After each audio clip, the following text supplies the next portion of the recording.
come to life. Tune in every week as host Reese Elisa flips through stories with authors, narrators, and the amazing folks behind your favorite bookstores. So, grab your favorite drink, get comfy, and let's flip through the pages.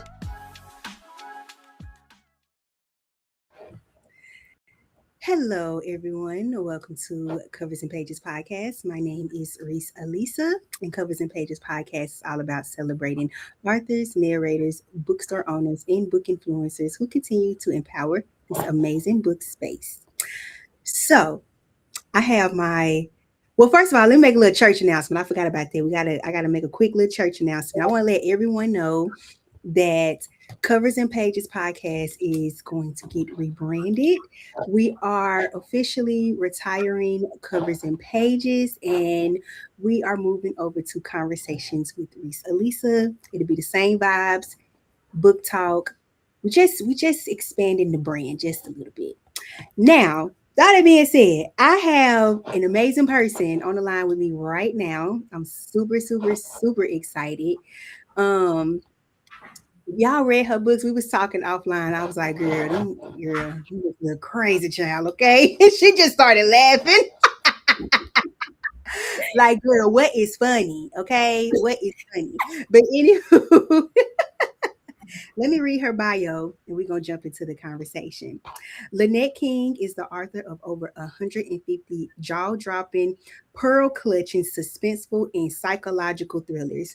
She is most commonly known for a fan favorite, Mr. Dixon, a story you won't want to miss, and that is true. She has a passion for crafting unique storylines designed to pull you in from start to finish. Maybe that is true as well. Ladies and gentlemen, please welcome Linette King to Conversations with Risa Lisa. How you doing, love? I'm doing okay. How are you doing today? I am wonderful. Thank you for asking. It was a busy week. Busy little. Well, just Tuesday, so it was a busy day. See, you see what I'm saying? You see what I'm saying? Mine just all over the place. Okay. How are you? Great. It's been, I understand, a busy week and it's Tuesday. It's Tuesday. Now you was telling me that you got 10,000 steps in today. 14,000. 14. Come on, clock it. 10,000 was the goal. Uh-huh. I had a little attitude at work though, so I kept taking breaks and going outside and walking on the track outside. Uh-huh. Now is this was this like a 2026 goal for you that you want to accomplish? No, it wasn't a goal for me at all. My favorite auntie Sheila, she got the whole family in this step up challenge. Come on now, come on! Shout out to Auntie Sheila. Yes, that's my girl there. So when she first said 10,000, I'm like, I can't do the 10,000 steps.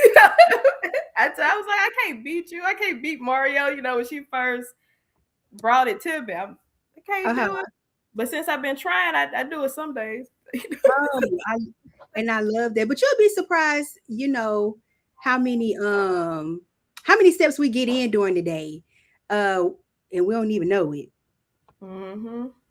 So, okay, so I want to know, for people who do not know who and I'm sorry, I'm trying to get it streamed on Instagram, but for people who do not know, I know I read this beautiful bio, but people who do not know Linette King, tell everyone, who is Linette King? Ooh, a ghost. That you don't see me until I want to be seen. Mm-hmm. I've been writing since November of 2015. Mm-hmm. This is my first year stepping out and doing interviews and book events. So people are just now coming into my life. Mm-hmm. But the main thing about me, I'm a mom through and through. I have 3 children. And if I'm not running behind them, then I'm running behind these words on the computer screen. Outside of that, I'm very family oriented. Mm-hmm. I love being around my family and the kids. So I'm really simple. Yeah. And I want to let everyone know that my good sis is from an amazing state. I don't care what y'all got to say about it. My good sis is from Mississippi. Okay. So when I found out that she was from Mississippi, I said it is only right. I got to get her on this podcast. Yes, Mama's Point, Mississippi. Yes, Vicksburg, Mississippi. Shout out to us Mississippians. Okay. It ain't nothing like a Mississippi girl. Okay. A countryman, a good old country Mississippi man. But get you a country Mississippi one. Okay. We'll change your life. Sure will. And if you don't get it together, I'm gonna write about what I did to you. Exactly. Listen, and don't make her mad because she gonna get you killed off in one of them books. Okay. Couple times. Now tell me, what first drew you to writing thrillers and horror? It was like when I first started writing, I was signed to a urban fiction publishing company. Mm-hmm. But hearing people call me an urban author didn't feel right. Okay. So I was kind of like, you boxing me in. Mm-hmm. So let me try, to write something that's on my heart. Now that's crazy to say that the thriller is on my heart, but like my favorite books as a child coming up was Goosebumps. Really? Yes. So all the Goosebumps books, loved them all. My favorite genre to watch movies, TV shows, horror. Mm-hmm. For as far back as I can remember. So it was like always in me or something. Mm-hmm. When you noticed that, were you like, dang, I'm not really watching the traditional like SpongeBob and Fairy Odd Parents or whatever. Like when did you first notice like, man, I like this thriller and horror more than I like Barbies or whatever else that people was watching? Probably 7th grade.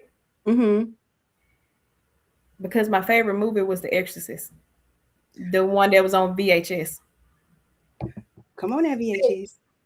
Like the one I shouldn't have been watching, wasn't old enough to be watching. Mm-hmm. And that was my favorite movie. And then like my friends would want to go to the movies. We were real lame in middle school, and I think right before that cartoon movie Cars came out. Okay. Like my friends want to go and watch stuff like that at the movie. And I'm like, no, I'm more of a Conjuring, kind of person when I want to go and watch something. Uh-huh. If it's not paranormal or slasher or drag down, knockout type movies, I don't want to watch it. You turn on the Notebook, I'm gonna go to sleep. Not go to sleep, sis. I remember my first thriller movie that I watched. Girl, it scared the hell out of me, honey. I was bad as hell. It was A House of a Thousand Corpses. And when I tell you, when I first watched that movie, that's when I knew I loved scary movies. I was sitting there like this. Oh, I was scared, but I couldn't stop watching it because it was just that good. So when I got into reading, I was like, I don't want to read thrillers. I don't want to read thrillers. But I fell in love with thrillers about 2 years ago. And I love them. I love them. And then when I saw that this space was full of Black thriller authors, you got me. Y'all got you sold me. Okay. You got me. I love it here. I'm never gonna leave it here.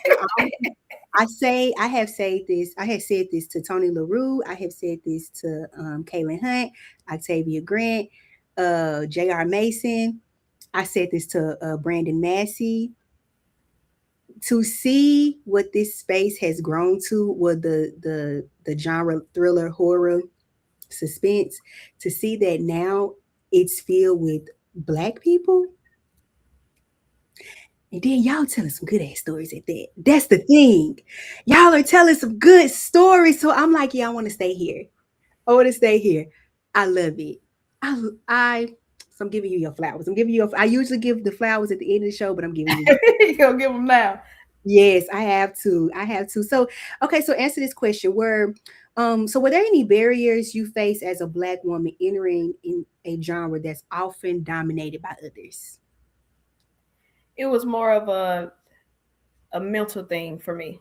Mm-hmm. Like I was in my own head about it because I was already writing for 3 years before I finally slid over into thriller and created 7 Days of Halloween with Linette King. Mm-hmm. That's when I dropped one horror book after the other from October 25th to the 31st. So Mm-hmm. every year since 2018, I've been consistently dropping. Mm-hmm. But I had about 60 urban fiction books. Okay. So I was in my own head about whether or not the readers were going to read Mm-hmm. the horror books that I was creating because they were loving Addicted to Him and She Used to Be the Sweetest Girl and Don't Cry Cheat Back. Like they was all into those. I was like, okay, well, let's see, how are they going to respond to me switching over like this? Mm-hmm. But by then they were like super fans. So I had so many people that were like, hey, if you write it, I'm going to read it. Right. And then in 22, I kind of stopped putting out urban fiction. Mm-hmm. It'll be urban thriller type thing. Mm-hmm. And they love it. Now I'm trying a thriller fantasy. Oh, nice. It'll be my first one. And I'm super nervous about that one too, because I've never written fantasy before. Mm-hmm. But it's like fantasy with a whole lot of thriller in it. Mm-hmm. So I'm hoping they love it too. But they said the same thing, if you put it out, I'm gonna read it. Right. Because your books are good, honey. Okay. I, Thank you. I I think someone sent me how I discovered you. I think someone or I may have seen it in a Facebook group. It was Mr. Dixon, which we're gonna touch on that in a little bit. And first of all, I was like, this book cover look crazy shit. No, I'm lying. It Mr. Dixon was the first book I read. It was the beginning. That was the first book that I saw by you, and I added to my KU. I said, yeah, I gotta read it. But then I kept hearing stuff about Mr. Dixon, Mr. Dixon, Mr. Dixon. I was like, let me read it, baby, baby. When I tell you, them men really fucked around and found out. Okay. Real fast. Real fast. I was like, oh, y'all thought, but you found out. How did Mr. Dixon come about? What was the inspiration behind that? I have this, I'm gonna call it a gift. Mm-hmm. If you show me a picture, I can give you a story. Mm-hmm. Tina Shivers, she knows, that's the cover designer. She knows that every year I'm going to do this 7 days of Halloween. So when she started dropping the covers, I just look at them Mm-hmm. and I'm like, okay, I want that one. I want that one. And then when I saw Mr. Dixon, I was like, I like him. Like he seemed like that neighbor that like a pull the shotgun out. Like you come knock on his door and run like we used to when we was little. Like Right. Mr. Dixon might come out there with the shotgun or something. So it was like, I think I want to write him and I want him to be the Halloween story. Because like I said, I dropped from the 25th to the 31st. I wanted him to be the very last one. Mm-hmm. So I was like, okay.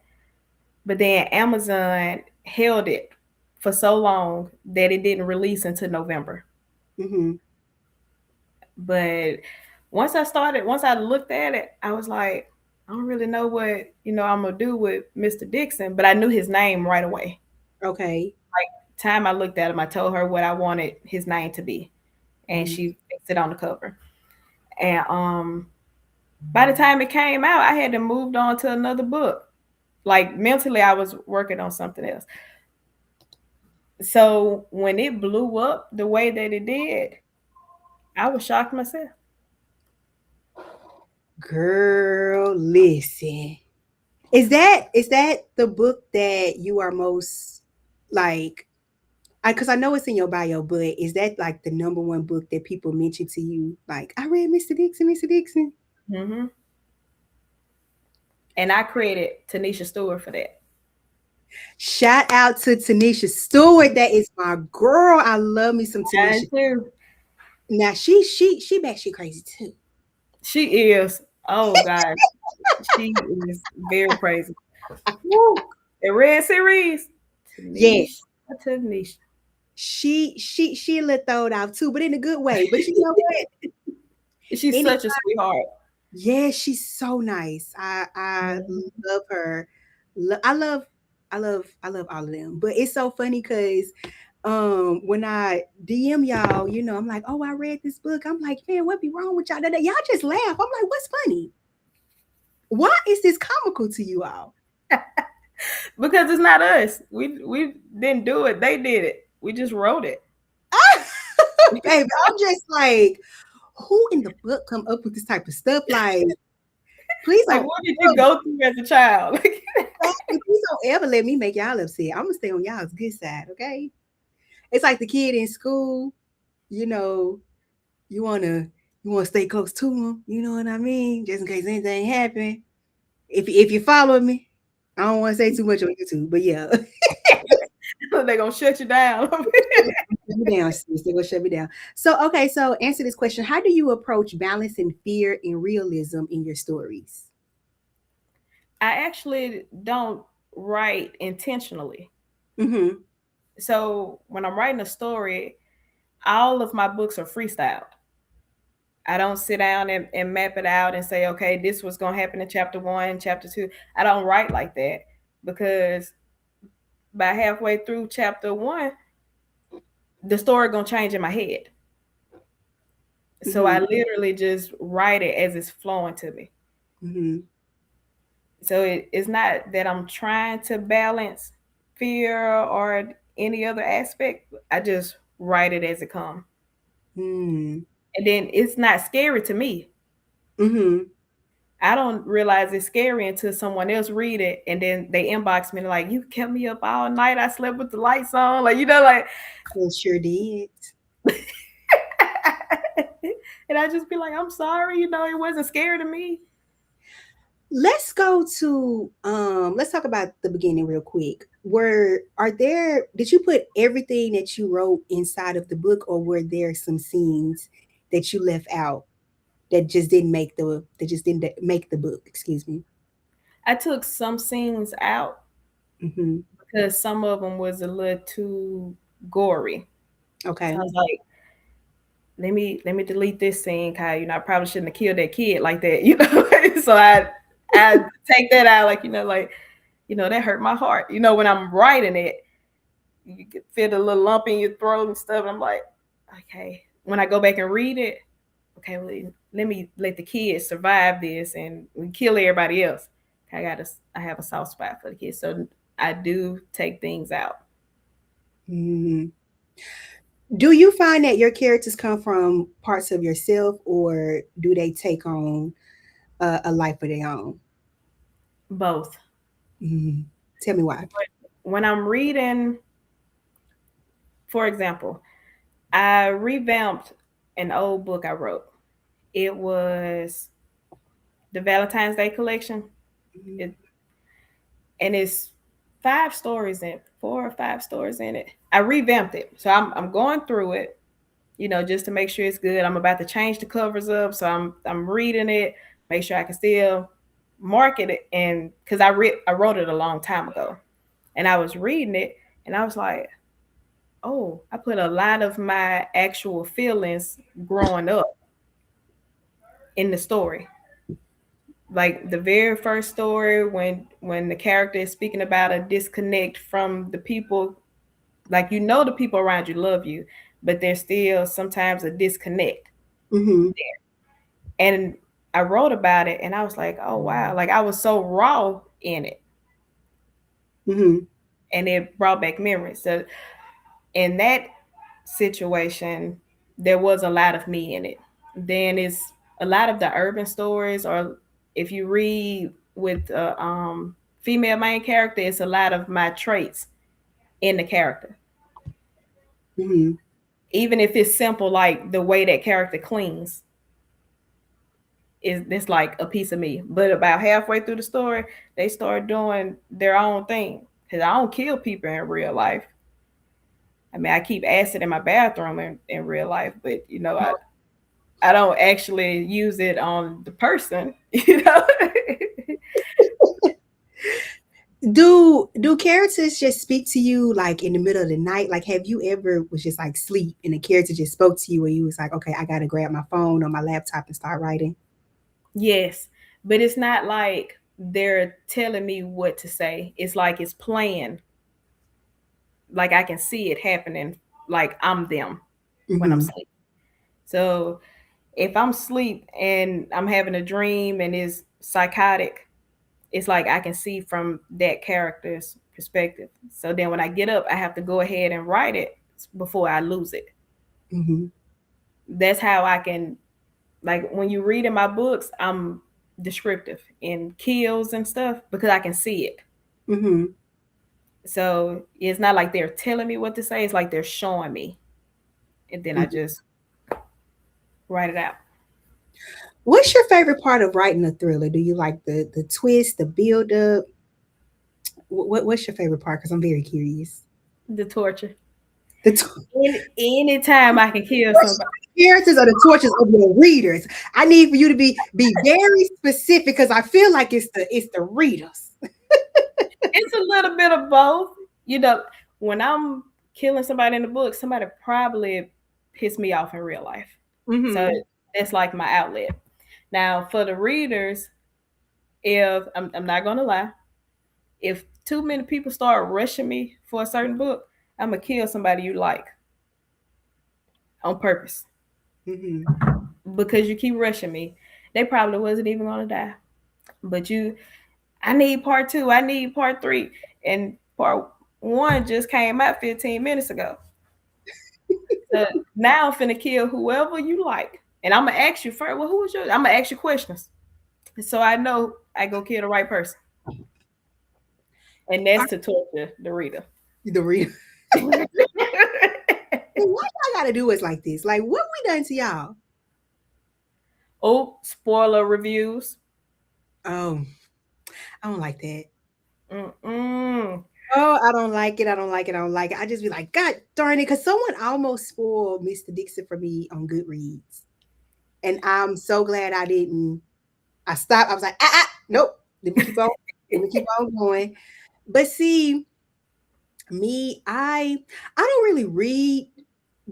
I read reviews, but I kind of don't. I like to go into a book blind because I want to have my own experience. Because there are books that my friends don't like that I like, and vice versa. So I like to go into every single book blind because I like to, have my own experience with it and love on it and different stuff like that. So I just be like with the reviews, I'm like, y'all, please give us like, please say like spoiler free or spoiler alert or something. Cause damn, I want to enjoy the book like you did. Right. Oh. How important is it for you to center Black characters and culture within your thrillers? It's very important for me. It's like it's not that much out there for us. So when I'm writing, I'm like, okay, we have to represent. I forgot what it was that J.R. Mason read, and she inboxed me. She was like, "Black people don't do this." In a book, and I had to tell. I was like, well, when I was little, I broke into the Candyman house, like like because we thought it was haunted, so we was trying to go in and see. I forgot what book it was though that she read. I'm gonna have to ask her, but it's also fun for me Mm-hmm. to highlight us in a different light.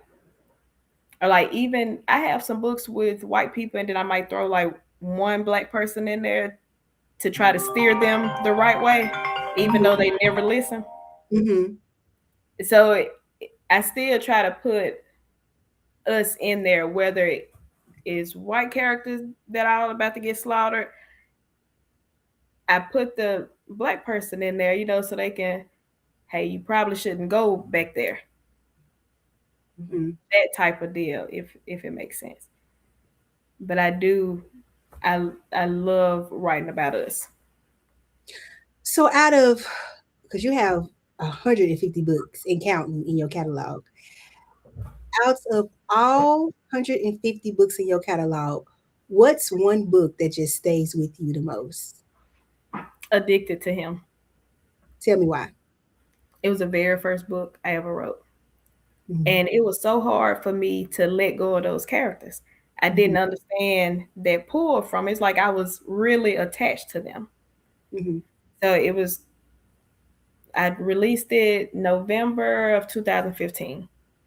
Mm-hmm. By February, I had 3 parts of it already finished and published. It's 8 parts total.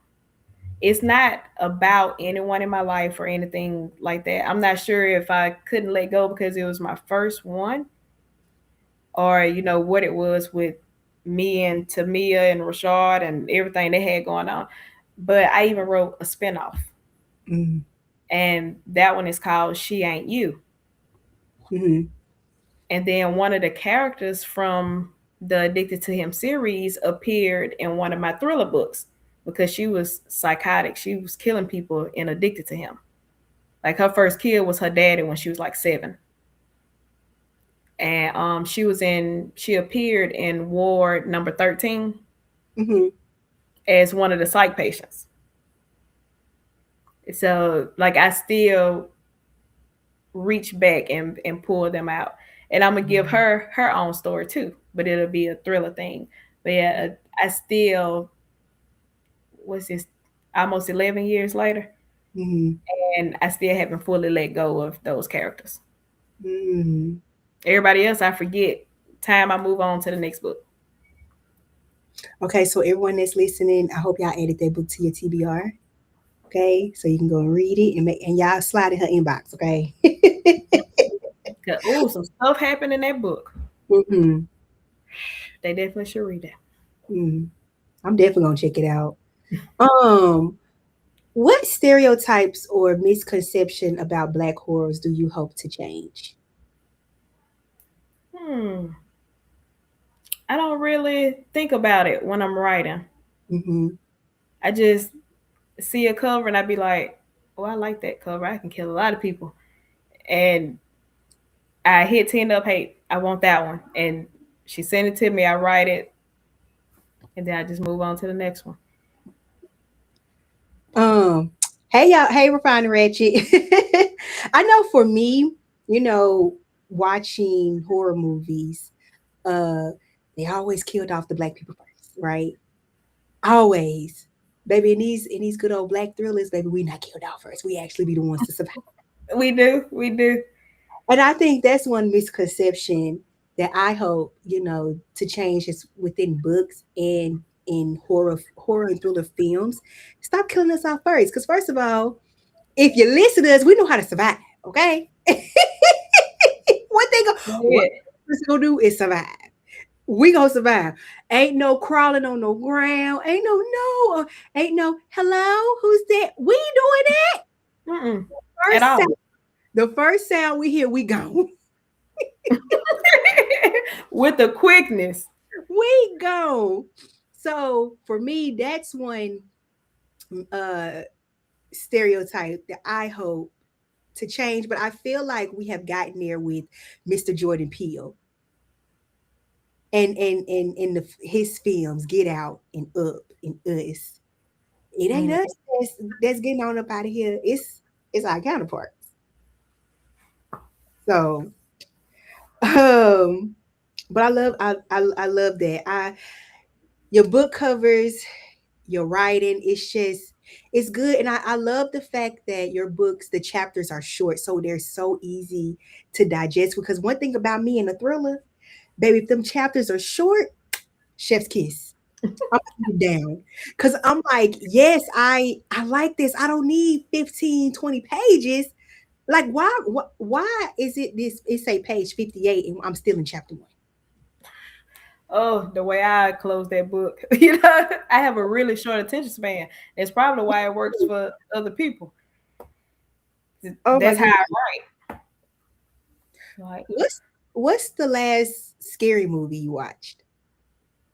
Mm, which one come out last? I can't remember. I usually watch them as soon as the only reason I haven't went to see Scream yet because it just came out and I want to be in there with a lot of people. Uh-huh. I wonder, Lana, you remember the last scary movie we went to watch? That's my baby. Hey, girl. They like scary movies too, my kids. So when we go to the movies, I take them.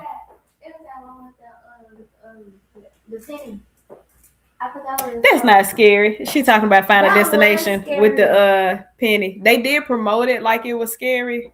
I don't know. Is it scary for? I listen, don't ask me. I'm scared of everything. I was scared of sinners. Okay. You scared of sinners?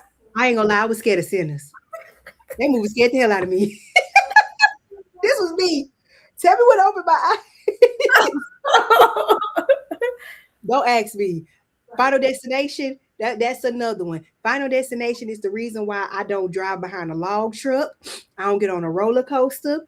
I don't have a water bottle in the cup holder because remember that scene where the water bottle rolled under the brake and the lady was trying to, and then that's when that lock. So you haven't seen Final Destination Bloodline with the penny? I seen Final Destination 1 and I was done. I've seen all of them. You know what? Let me stop lying. I think I seen 2 because 2 was the one. That's why me and my garbage disposal, I don't turn the thing on. Because I think in 2, the guy had got his hand stuck. Because of that watch? Them my movies, girl. I love me some Final Destination. Them and Saw. Oh, girl. Oh, girl. No, man. Oh, no, man. You will not catch me watching no Saw. Okay? It can be 6 a.m. I would not watch it. Oh no. They see stuff like that. It's not scary to me because it's like, okay, you got John Kramer for Saw. He's telling you how to survive. Just do what he said. Yeah. So you don't have to be afraid. But like I think I view scary more along the lines of those Conjuring movies. Was it's stuff you can't really fight against if you don't understand it. Yeah. But Final Destination, I'm just a scared cat. I'm just a scary cat. Like I don't like it. I like scary movies. Now if I go with my little, my little boo, whatever. Yeah, I go. I can be like, But girl, just to be like, oh, I'm going by myself. Now, prior to COVID, I used to go to the movies a lot by myself. I loved it. That was my little Friday date night to myself. And that's when Jordan Peele, he had Get Out and stuff like that. Loved it. But since then, I think the last movie I went to go see, it was Frida McFadden's movie, The Housemaid. I went to go see that. Okay. I don't think I've seen that one. But even that, that one was based off her book, The Housemaid. But even with that one, I was like, I'm just scared to say that I love scary movies and to say that I love reading thrillers. I am one scary ass person, okay? I can see the jump scares in Final Destination where it would scare people. But me and my kid, we laugh. Like we're like, yes, we're like the only people in the movies that are laughing while I it's would happening. be so mad at y'all, like, so y'all ain't. So I'm the only person in here that's scared. I ain't come back to the movies with y'all ever again.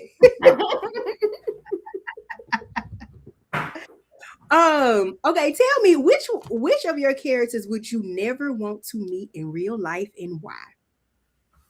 And also tell me what book they're from. Missy from Addicted to Him. Okay. Her name is Michelle. She has this personality disorder. You don't know if you're gonna get Michelle or Missy. So if you get Michelle, she's the sweet one. But Missy is super crazy. Like she would kill you so quick for something real small. So I wouldn't want to meet her because I don't know. I say a lot of off the wall things in regular conversation, slightly offensive at times. Like you would have to, like if you knew me personally, you would have to get to know me first. Like I'm one of those people when you meet me, you probably love me right away or you can't stand me. Yeah. Depending on what happened in that very first moment. So if I meet Missy, I don't know, what version of me she gonna get either. Maybe she gonna get one that's hungry, and then I say something crazy, and then now she done, and she goes on about her day, like she didn't just kill anyone. Which one of your books would you want to be adapted into a movie? And then also let's cast the people in the movie. Mr. Dixon. Let's do Morgan Freeman for Mr. Dixon. You know what? I ain't mad at it. I ain't mad at it, sis. I ain't gonna hold you. I ain't mad at it. I can see it. I love his voice. See, oh my God, what is the gentleman's name that was on stage with Michael B. Jordan with the whole N-word? Hold on. At the I'm finna get it. I'm finna tell you. Hold on. He was in Sinners. What's my boy name?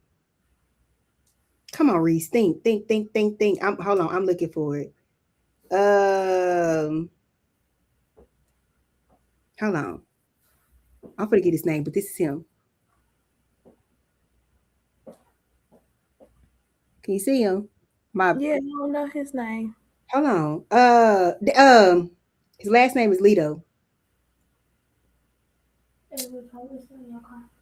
Hold on. I'm gonna get this name. Delroy Leto. As Mr. Dixon. As Mr. Dixon. Let me see, can I turn my book? Was he in the movie with Aaliyah? Was it Romeo Must Die? Was he her dad? Was he her dad? Oh, I haven't seen Romeo Must Die in a long time. Yeah, I was little. I was little. Oh my God, I haven't seen that movie in forever. He sure was. He was. Can't you see him playing Mr. Dixon? Yes, I can. Sitting on the porch with that leg, that ankle sitting on top of that other knee. But you know what? I ain't mad at Morgan Freeman either. I like his voice. Mm-hmm. And I'm like, yeah, either him or somebody with a raspy voice. But Mm-hmm. I don't know who.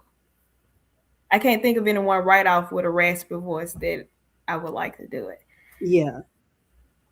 But I definitely. Yeah. Listen, if y'all wanna turn Mr. Dixon into a movie, first of all, call my good sis, okay? So she can get her coins, and call me so I can help y'all cast, okay? That's all I want. Yeah, because it didn't start with Mr. Dixon. It started with Mr. Dixon, and then everybody was like, "I want to know how he grew up, like how he learned all this stuff." Like they wanted to. Are we gonna get like a follow up to just like, I guess, like his life before? Because I want to know so much about this man. That's the beginning. Surely is. So that's how that came to be. When I had so many people inboxing me, and I have to remind myself, girl, we in different time zones. They don't know it's 3:00 in the morning. I hope they don't know it's 3:00 in the morning. Yeah. But they asking me questions about how he grew up.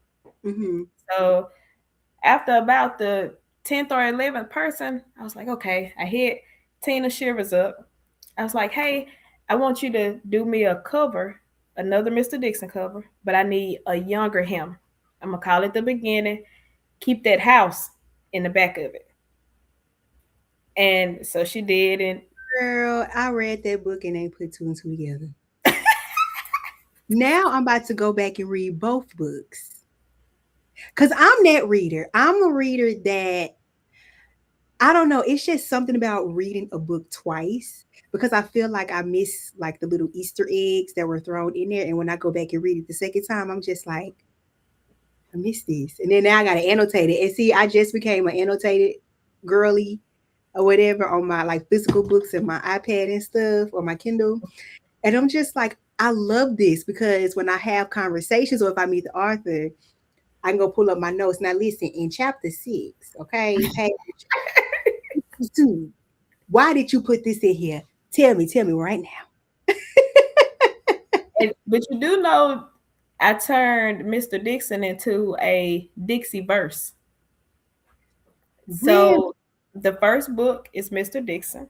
Mm-hmm. Then I take you to his childhood because they weren't just asking about Mr. Dixon when they were sending me messages. They was trying to figure out who Simone is, the person these grown men were scared of. Right. I was like, okay, Simone is a ruthless character, but she don't go up against Mr. Dixon.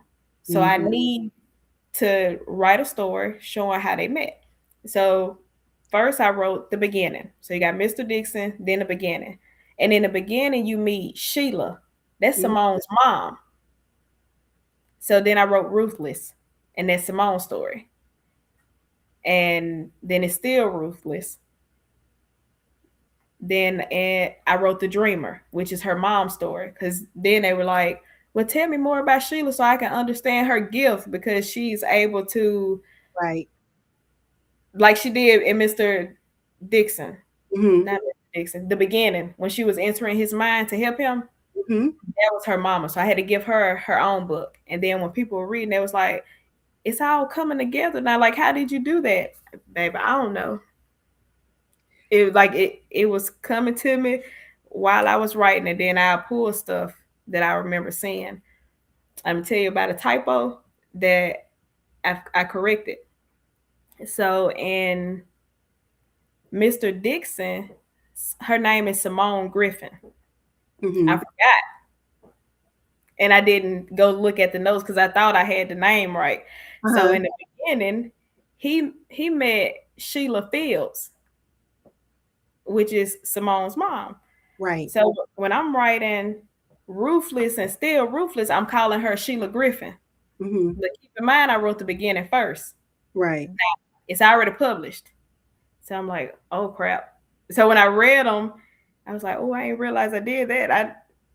I changed the name and didn't realize it. So in The Dreamer, I had to make something happen to where she had to change her name. So it made sense. Wow. I'm surprised the reader didn't point that out to you. Nope, nobody has said anything. But now I fixed it. So when they say something, I'm be like, oh yeah, she you gotta keep reading. She changed it, even though it was it all worked out. I was like, let's see. Hold on. I had a let's see. Where is the question I wanted to ask you? Okay. If you had to survive a horror movie, what would be your strategy? What type of movie? Is it like slasher, paranormal? Let's do slasher. Let's just say Michael Myers chasing you. You know, he move a lot faster than Jason, and he drive. So like how Sarah couldn't kill him. I'm running. He got shot. He got hit with a truck. He got buried. And he like, how would I survive Michael Myers? Run. Jason would be easier to survive because he moves slow. Right.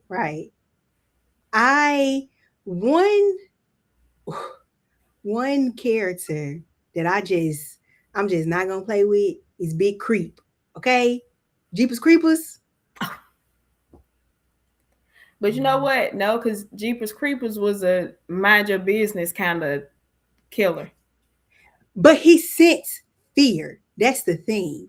He did. If you wasn't scared of him, he'll leave you alone. But see, baby, my little country scary ass, I'll be about it in 2.5 seconds, child. I don't know which one it was, but the way he licked that bus with them kids on there, girl, it was two. Dying. It was two. Do you remember when he took he took something and he threw it and it hit the tire, and that's how the bus You know, I think those were bones that he carved into like a star. Yeah. Girl, when I tell you, girl, let me tell you a funny story. One day I was driving in Houston. I was on my way downtown. I swear to God, I seen a Jeepers Creepers truck. This man had on the hat, he had on the jacket, and me and my little Chevrolet Cruze. I was like, man, I ain't finna make no eye contact. I'm finna just got to go, cause baby, he was sent. Oh, he'll just start following me, and I'll be like, you know what? If you gonna follow me, you can at least put some gas in God. Yeah. he gonna follow you for a long time. A long time. A long time. Like Jeepers Creepers is probably one I don't and then he tall. He is. He Do you know how many like what every 27 season or something he come back? Yeah. It's something like that. I'm just like, man, leave that nigga alone, man. Leave him alone. Chop him up. Cause you know, but you know, you gotta, I feel like in order to take him out, you gotta get him right here. And you gotta keep it separate, because you know they cut his head off in one of them and he put it back on. He ate somebody else. He did, and he also had multiple hearts. So I'm like, bro, you got to get out. He's like a 9 lives. You just got to keep getting them. Like, listen, let me stop before Big Creek come in this podcast. Look, I'm gonna be good to go because I'm gonna be janking him. He gonna be like, yeah, she not scared. Me, I'm gonna be like, in stream. So tell me, what are you currently working on right now? It's called The Depths of the Ocean. Let's see. It is my mermaid.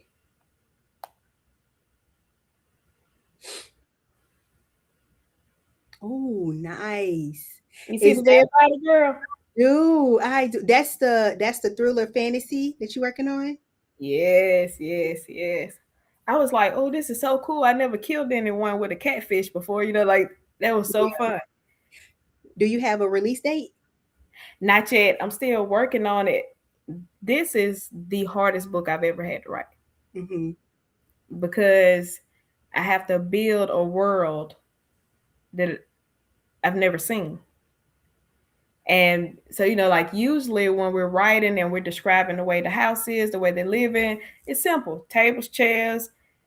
Underwater, they don't have tables. It's going to float up. Mm-hmm. So I got my oldest daughter. She's 14. I was like, come here, Leah. We need to figure out how to build a table underwater. She was like, what? So we was like looking up stuff, like how we can stick this to that and weigh it down. And it was driving me crazy. Mm-hmm. And then Tanisha was like, I talked to her about it, Tanisha Stewart. And she was like, add a little romance in it. And I was like, you know, I don't know how. And I tried 3 different times and I kept killing them on accident. The love interest. I was like, you know, maybe I'm going to try it a different way, push it out a little further in the book. But it's like I want them to speak different. Mm-hmm. Like, you know how we say couldn't or didn't? Yeah. I'm trying to make them say could not, did not. And so I have to keep catching myself while I'm writing, and so I can fix it for them.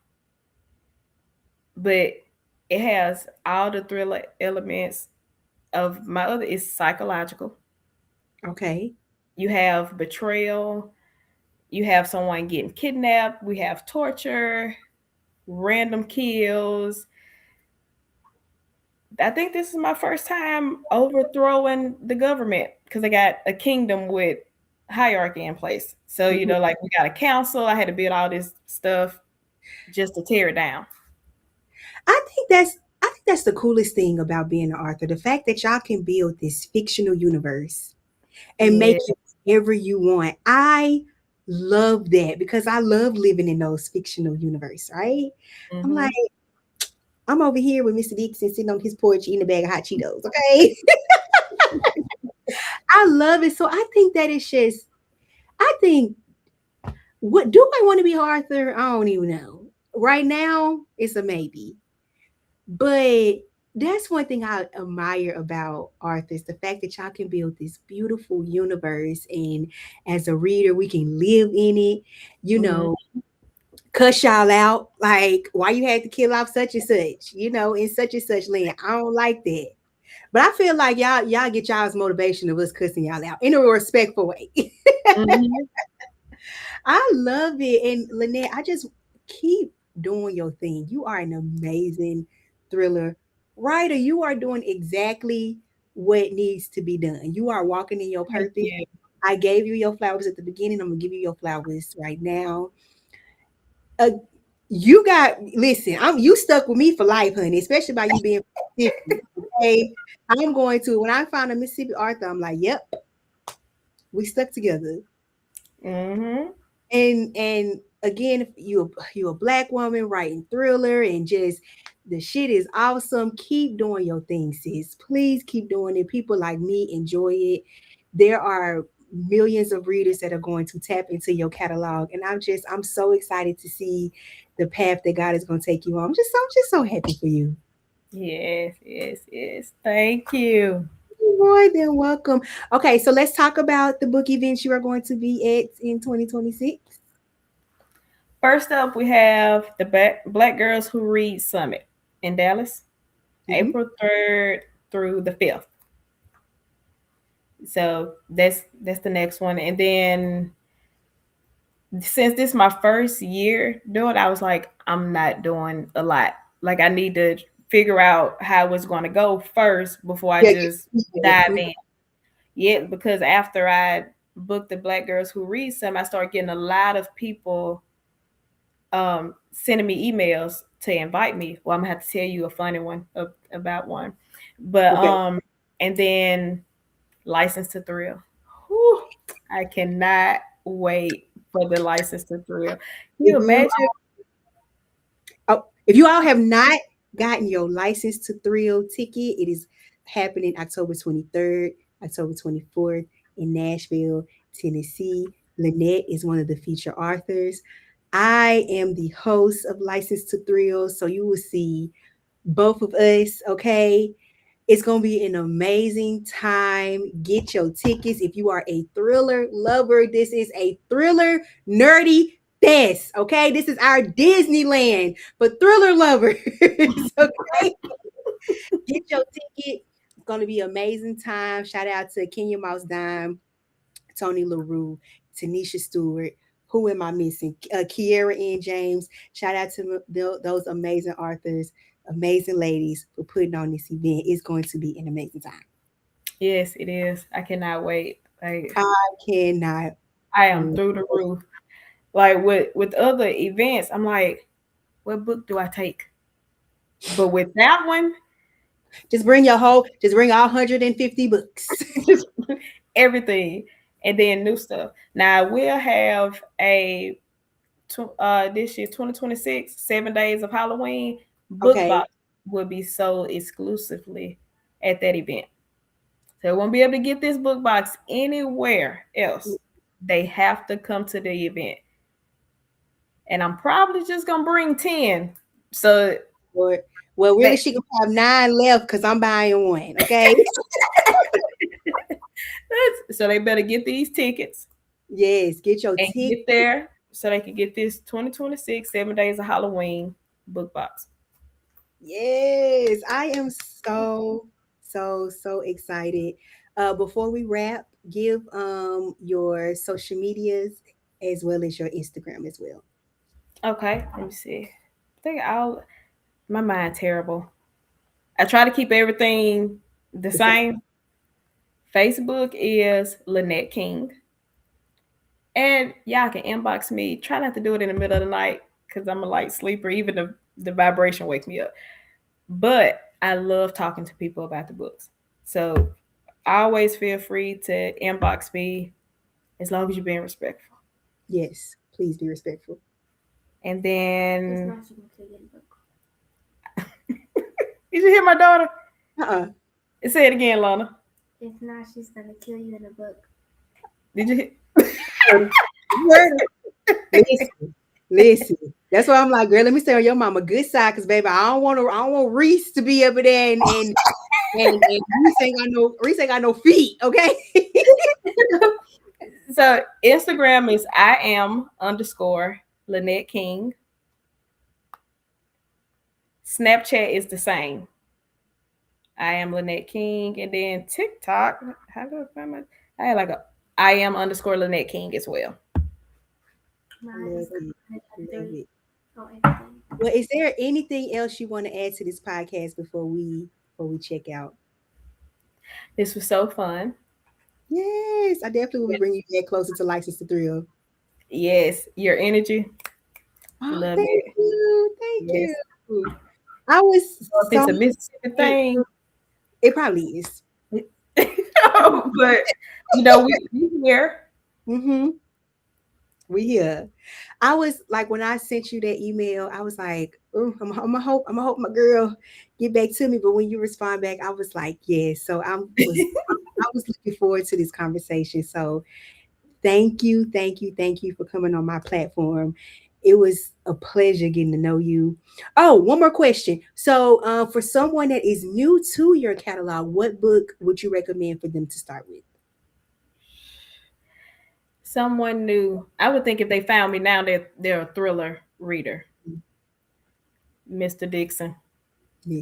But I also really like the Good Doctor series. I feel like that is slept on. It's 5 episodes. Okay. They're all short. Joe Tess and Dr. Edwards, dive into that one. But first book, Mr. Dixon. But I have to tell people the order of it a lot, because they're not realizing that it's a Dixie verse now. Mm-hmm. So Mr. Dixon, The Beginning, Ruthless, Still Ruthless, Dreamer, and then I have Forever Ruthless coming, and then a 3-part series of the twins that appear in Ruthless. You have a catalog sheet on your Instagram or on your website? It's not up to date. I'm dropping so fast. It's not. I've dropped 6 books this year. And it's just March 3rd. Yes. So I do post a list every once in a while, but it's just a regular bullet point list. Okay. The catalog graphics is time consuming, and then that's a lot of books. Yeah. Yeah. Linette, thank you again. Hold on, don't leave just yet. I'm gonna pop this outro in. But to everyone that tuned in, thank you so much. Y'all go follow my girl, get into her catalog, read her books, enjoy them. If you are a thriller lover, again, you are going to enjoy her books. Get your ticket to License to Thrill literary event happening October 23rd and 24th in Nashville, Tennessee. Linette is one of the feature authors there. It's going to be an amazing time. Thank y'all for listening to Covers and Pages podcast, which soon will be changed to Conversations with Reese Elisa. And follow me, follow Linette, and we out. Thank y'all. Bye. That's a wrap on this chapter of the Covers and Pages podcast. If you loved today's conversation, don't forget to follow, rate, and share the podcast with your fellow book lovers. You can also find us on Instagram at Covers and Pages Podcast. Follow the host at Risa Lisa Reads on social media. Until next time, keep reading, keep listening, and keep turning those pages.